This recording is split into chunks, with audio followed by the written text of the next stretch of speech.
Pharmaceutical Inorganic Chemistryல உள்ள Emetics பற்றி பார்க்க போகிறோம். Emetics பற்றி பார்க்குறதுக்கு முன்னாடி வாமிட் எப்படி ஏற்படுது அப்படிங்கிறத நம்ம பார்த்துருவோம். வாமிட் ஆனது ஸ்டொமக்கில் இருக்கக்கூடிய கண்டென்ட்ஸ் எல்லாத்தையுமே எக்ஸ்பெல் பண்ணுறதுக்கு வெளியில் வர வைக்கிறதுக்கு யூஸ் ஆகக்கூடிய ஒரு ஃபோர்ஸ்ஃபுல்லான ரிஃப்ளெக்ஸ் தான் வாமிட்டிங் அப்படின்னு சொல்லுவாங்க. இந்த வாமிட்டிங் ஆனது ஒரு விதமான சென்சரி ஸ்டிமுலைனால் ஏற்படுத்தப்படுது. எந்த இடத்துல இந்த சென்சரி ஸ்டிமுலை உருவாகுது அப்படின்னா கேஸ்ட்ரோ இன்டெஸ்டைனல் ட்ராக் அதில் இருக்கக்கூடிய மியூக்கோசானால் ஏற்படுது. காது உள்புற காதில் இருக்கக்கூடிய லேபர்னீத் அப்படிங்கக்கூடிய பார்ட்டுனால் இந்த சென்சரி ஸ்டிமுலை ஏற்படுது. செரிப்ரல் கார்டெக்ஸ்னால் ஏற்படுது. பிரெயின் பார்ட்ஸ் எமோஷன் ரீதியாக இருக்கக்கூடிய பிரெயின் பார்ட்ஸ்னால் இந்த சென்சரி ஸ்டிமுலை ஏற்படுத்தப்படுது. இதனால் நமக்கு வாமிட்டிங் ரிஃப்ளெக்ஸ் ஏற்படுது. வாமிட்டிங் ரிஃப்ளெக்ஸை ரெகுலேட் பண்ணக்கூடிய பிரெயின் பார்ட்டுக்கு பேர் வாமிட்டிங் சென்டர் அப்படின்னு சொல்லுவாங்க. இது மெடுலா ஆப்லாங்கேட்டால் இருக்குது. அது மட்டும் இல்லாமல் நம்ம மோஷன் சிக்னஸ்னால், அதாவது காரில் போய்கிட்டு இருக்கும்போது வாமிட் வருது இல்லை, இது எதனால் ஏற்படுது அப்படின்னா மோஷன் சிக்னஸ்னால் நம்ம காதில் இருக்கக்கூடிய வெஸ்டிபுலார் அப்பேரட்டஸ் டேமேஜ் ஆகுது. அதாவது அதில் ஏதோ ஒரு மாற்றங்கள் ஏற்படுது. அந்த வெஸ்டிபுலார் அப்பேரட்டஸ் எதுக்காக யூஸ் பண்ணப்படுதுன்னா நம்ம பேலன்ஸாக நடக்கிறதுக்கும் பேலன்ஸாக இருக்கிறதுக்கும் வெஸ்டிபுலார் அப்பேரட்டஸ் யூஸ் பண்ணுது. அந்த வெஸ்டிபுலார் அப்பேரட்டஸில் மோஷன்னால் பேலன்ஸ் இம்பேலன்ஸ் ஆகுது. அந்த ஆக்ஷன்னாலையும் நம்மளுடைய வாமிட்டிங் சென்டர் ஸ்டிமுலேஷன் ஆகி வாமிட் நமக்கு வருது. எமெட்டிக்ஸ் எப்படி ஒர்க் ஆகுது அப்படின்னா அதே மாதிரி தான் வாமிட்டிங்கை, அதாவது ஸ்டொமக்கில் இருக்கக்கூடிய கண்டென்ட்டை எக்ஸ்பெல் பண்ணுறதுக்கு வாமிட்டிங்கை இந்த எமெட்டிக்ஸ் ஆனது ப்ரொடியூஸ் பண்ணுது. இது எப்படி ப்ரொடியூஸ் பண்ணுது அப்படின்னா சிடிஜி அப்படின்னு சொல்லப்படுற ஹீமோ ரிசப்டார் ட்ரிகர் ஜோனான அந்த ஜோனை ட்ரிகர் பண்ணுறது மூலமாக, ஸ்டிமுலேட் பண்ணுறது மூலமாக இந்த வாமிட்டை ஏற்படுத்துது. இந்த சிடிஜி ஆனது பிரெயினில் இருக்கக்கூடியது அதிகமான ட்ரக்குக்கு சென்சிட்டிவாக இருக்கும் அப்படின்னு சொல்கிறாங்க. அது மட்டும் இல்லாமல் பெரிஃபரலாகவும் இந்த எமெட்டிக்ஸ் ஆனது நமக்கு வாமிட்டை ப்ரொடியூஸ் பண்ணுது. பெரிஃபரல் அப்படின்னா எப்படின்னா ஸ்டொமக்கில் இரிட்டேஷனை ஏற்படுத்தி வாமிட்டை ஏற்படுத்துறது அப்படிங்கிறது இந்த பெரிஃபரலில் அடங்கும். எமெட்டிக்ஸ் நமக்கு எதுக்காக பயன்படுது அப்படின்னா ஏதாவது ஒரு பாய்சனிங் கேஸில் அந்த பாய்சனை வெளியில் கொண்டு வரணும் அப்படிங்கக்கூடிய சிச்சுவேஷனில் நமக்கு எமெட்டிக்ஸ் யூஸ் ஆகுது.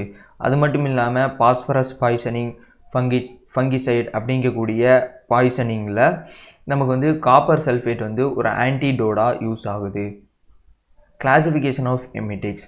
எமெட்டிக்ஸை நம்ம 3 விதமாக கிளாஸிஃபை பண்ணலாம். அதில் முதல் classification CTZ, chemoreceptor trigger zone stimulation. அதை ஸ்டிமுலேட் பண்ணுறது மூலமாக நம்ம வாமிட்டிங்கை ஏற்படுத்தலாம். அதுக்கு யூஸ் ஆகக்கூடிய ட்ரக் என்னென்னா அப்போ மார்ஃபின், இன்னொன்று மார்ஃபின். ரெண்டாவது கிளாஸிஃபிகேஷன் கேஸ்ட்ரிக் மியூக்கோசாவை இரிட்டேஷன் பண்ணுறது மூலமாக வாமிட்டை உருவாக்குறது. அதுக்கு யூஸ் ஆகக்கூடிய மஸ்டர்ட், கடுகு. அது மட்டும் இல்லாமல் சோடியம் குளோரைடு. மூணாவது விதம் எப்படின்னா 2 விதமாகவும் சிடிசியை ஸ்டிமுலேட் பண்ணும் ப்ளஸ் கேஸ்ட்ரிக் மியூக்கோசாவை இரிட்டேஷன் பண்ணும். இதனாலையும் நம்ம வாமிட்டிங்கை இது பண்ணலாம். அதுக்கு யூஸ் பண்ணக்கூடிய ட்ரக்கு பேர் என்னென்னா இப்பாக்கூனா டிஜிட்டாலிஸ், கரெக்டாக சொல்கிறேன்னு நினைக்கிறேன். இந்த ட்ரக்லாம் நமக்கு யூஸ் ஆகுது. அப்போ மார்ஃபின். அப்போ மார்ஃபின் ஆனது ஹெச்சிசிஎல் ப்ளஸ் மார்ஃபின் இது ரெண்டையும் ட்ரீட் பண்ணும் பொழுது கிடைக்கக்கூடியது தான் அப்போ மார்ஃபின். இது 5லேருந்து 10 நிமிஷத்துக்குள்ளே நமக்கு அட்மினிஸ்ட்ரேஷன் பண்ணதுக்கப்புறம் 5லேருந்து 10 நிமிஷத்தில் நமக்கு வாமிட்டை உருவாக்கும்.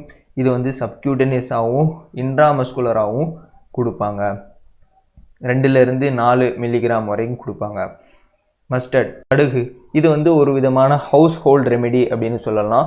வாமிட்டிங்கை ஏற்படுத்தக்கூடிய ஒரு household remedy. 1 tablespoon of கடுகு plus water equal to vomit, அவ்வளோதான். Copper sulphate. இது இம்பார்ட்டண்ட்டான ஒரு ட்ரக்கு, சிலபஸில் ஸ்டார் போட்ட ட்ரக்கு. காப்பர் சல்ஃபேட்டுடைய இதுதான் CuSO4, கொஞ்சம் வாட்டர் மாலிகுல் இருக்கும். Molecular wait 249.7 249.7.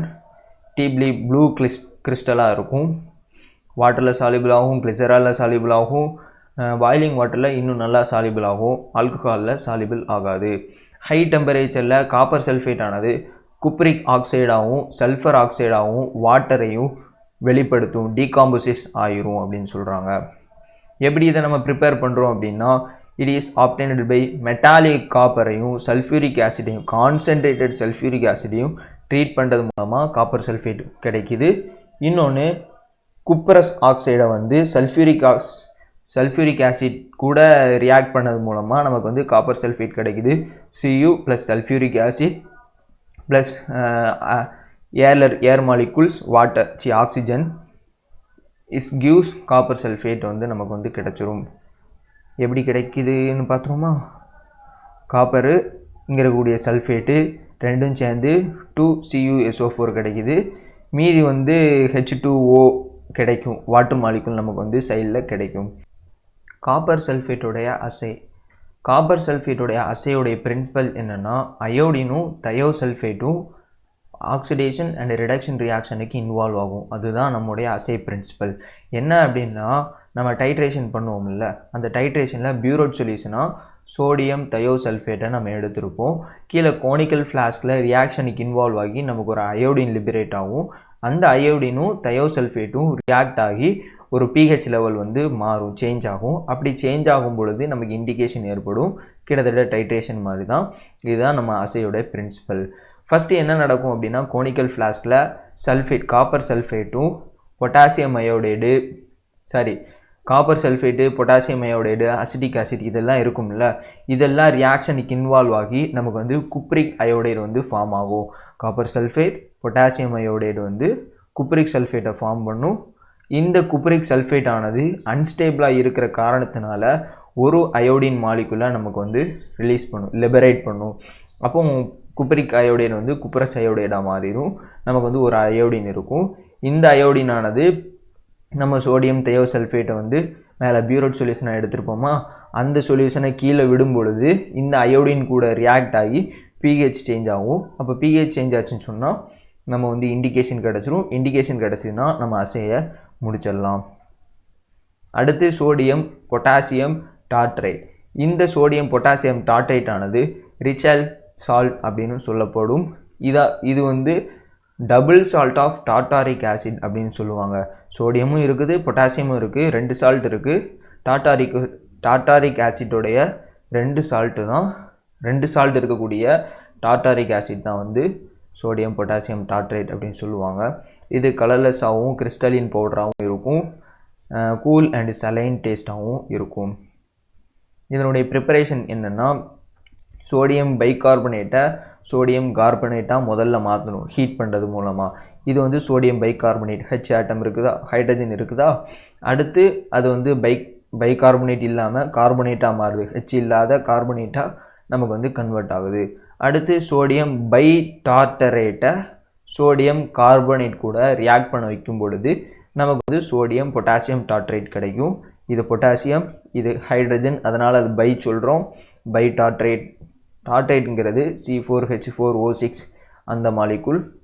இதோட நம்ம சோடியம் கார்பனேட் ரியாக்ட் பண்ணும் பொழுது நமக்கு டார்ட்ரேட் பொட்டாசியம் சோடியம், அப்போது சோடியம் பொட்டாசியம் டார்ட்ரேட் நமக்கு வந்து கிடச்சிரும். இதனுடைய யூஸ் என்னென்னா, லாக்ஸேட்டிவாக நமக்கு வந்து யூஸ் ஆகுது. மிரரை வந்து சில்வரிங் பண்ணுறதுக்காக யூஸ் ஆகுது. எமல்ஷனை வந்து தனித்தனியாக பிரேக்கப் பண்ணுறதுக்காக யூஸ் ஆகுது. சிகரெட் பேப்பரில் யூஸ் பண்ணுறாங்க. அல்கலின் pHஐ மெயின்டைன் பண்ணுறதுக்காக யூஸ் பண்ணுறாங்க. Thank you for your attention.